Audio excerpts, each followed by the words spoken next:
Ben Natanzon, your 2016 Summer National July Challenge winner. Ben, in doing so, you defeated the now defending Pan Am champion, two-time defending NCAA champion, but someone you know really well, Andrew Maskevich. How's that feel to come away with a big win off of his recent success? It feels really good. Andrew's like a very talented fencer. I'm just happy I fenced well. I fenced with my heart. I did actions that I was proud of. So it feels really good to come with like the title for sure. And you talk about fencing hard. We definitely saw that emotion, not just today in the Div 1 event, but you fenced a junior event on, was it Wednesday? Yeah. And certainly a ton of emotion there. And you also won that event. So 2 golds here this week. Which one was, I guess, more emotional, more exciting for you?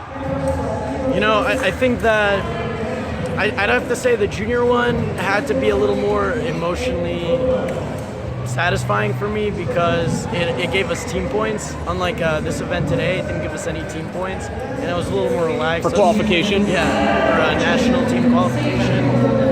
So I felt really good going into the junior event, and I was really proud of myself for winning because I won the title last year as well, so defending it felt really good. But that doesn't mean winning today was any worse. Today was definitely really good for me. Unfortunately, I fenced a really good friend of mine in the final, but I feel happy. I'm proud of my result for sure. Compare the path on Wednesday's junior event and today's Div 1 event for you getting to and ultimately winning both finals. I think path-wise, I fenced the same opponent to make, I think, top 4 or top 8. Either way, I fenced the same opponent both times. Who was that? Samuel Kwong. He actually medaled every day since he's been here.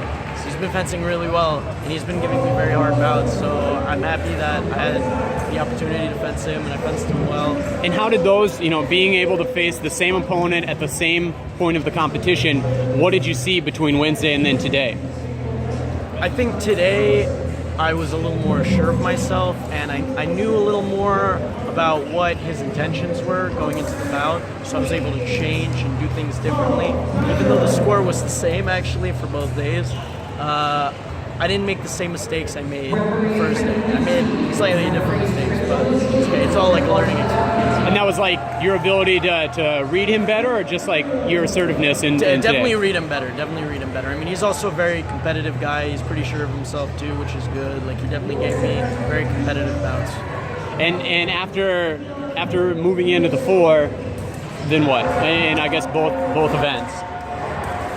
I have kind of like what I do every single time, like a routine basically. I like to sit down, don't talk to anybody, have my hat on, put my headphones in, just talk to my coach, warm up by myself. And really, like, maybe some people have different routines, some people like to do different things. Personally, I don't like to talk to anyone, I like to think. For me, I like to think a lot about making a plan, about what I'm going to do, what I'm going to bring for every bout, every touch individually. So I did a lot of basic meditating. And with that plan and kind of like visualization, what happens when you find yourself in a situation where someone kind of moves you from that plan? You formerly world #1 ranked junior fencer, obviously at an elite level. You're coming up against a lot of the other top competition. How impacted are you by kind of those plan adjustments? I think that's a good question. I think that in saber fencing being the fastest weapon, I think that the ability to change is the most important, or at least definitely one of the most important aspects of fencing. So having the ability to not freak out, stay calm, and change depending on the touches you're winning or losing kind of defines you as a fencer. So I think that even let's point out the final, I was winning by a large margin, and I felt confident, but in the second half I started feeling less confident because the actions I was doing originally with my first plan, they weren't working after the bout. Probably Andrew himself is a very smart guy, so he definitely changed up, and I didn't let that get to me right away. I knew that I had to just focus, I had to change, and I had to make another plan, depending on the touches that he was getting on me and the ones that I wasn't getting in the second half. And so in that ability to change and your confidence in doing so, when you were up at one point, like 12-5 in the final against Maskevich, was that added confidence and that margin of winning allowing you to be a bit more creative or risky in your actions, or were you still just focusing on each touch? I tell you the truth, I focused on each touch. I think that if I could change something, I would actually be a little more confident, assertive, and try to go for more actions.